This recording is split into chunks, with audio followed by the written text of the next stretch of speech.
The mother, a seemingly loving and attentive parent, claimed her daughter had vanished, last seen playing in the backyard. The scene was chaotic. Neighbors gathered, their faces etched with worry and disbelief. First responders swarmed the property, their flashlights cutting through the growing darkness. The mother, draped in a blanket, sobbed uncontrollably, her pleas for help echoing in the night. Her raw grief was palpable, tugging at the heartstrings of everyone present. But something wasn't right. As the police delved deeper into the mother's account, inconsistencies began to surface. Her story, initially a torrent of panicked details, started to crumble under scrutiny. The timeline she presented didn't add up. Key pieces of information were missing, replaced by vague explanations and convenient memory lapses.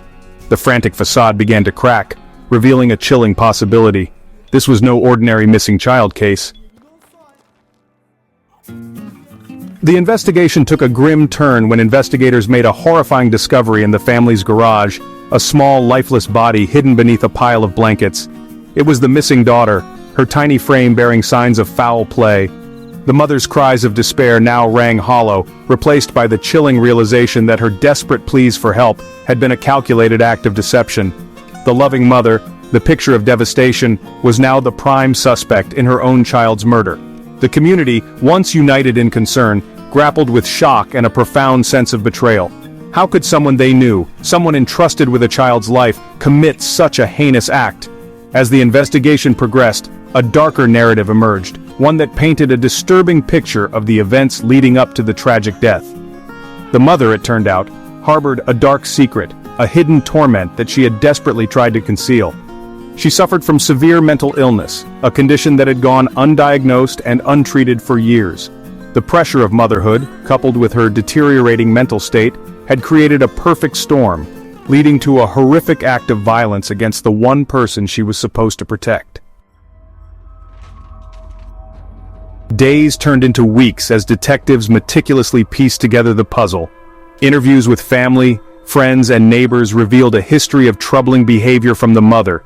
There were whispers of erratic mood swings, outbursts of anger, and instances of neglect that had been brushed aside or dismissed as mere signs of stress.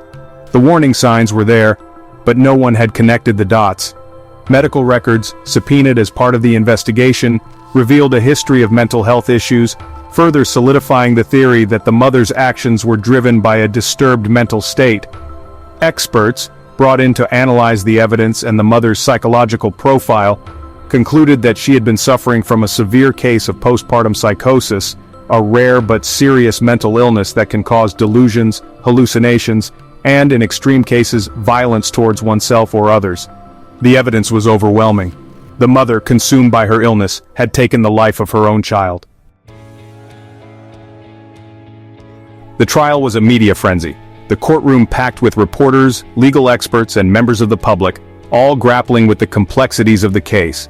The prosecution presented a compelling argument, highlighting the premeditation and the calculated attempt to mislead the investigation, while the defense focused on the mother's mental state, arguing that she was not in control of her actions and should be held not criminally responsible due to insanity. The jury ultimately found the mother not guilty by reason of insanity, a verdict met with mixed reactions.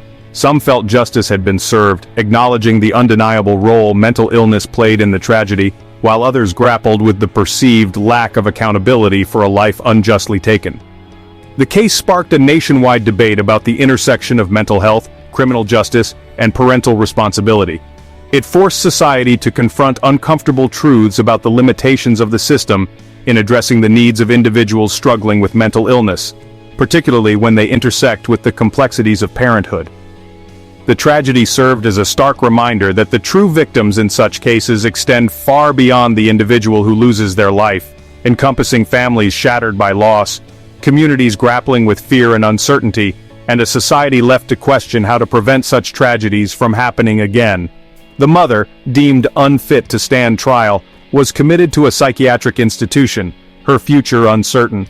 Her story, a chilling reminder of the devastating consequences of untreated mental illness, continues to resonate, prompting important conversations about the need for increased awareness, improved access to mental health services, and a more compassionate and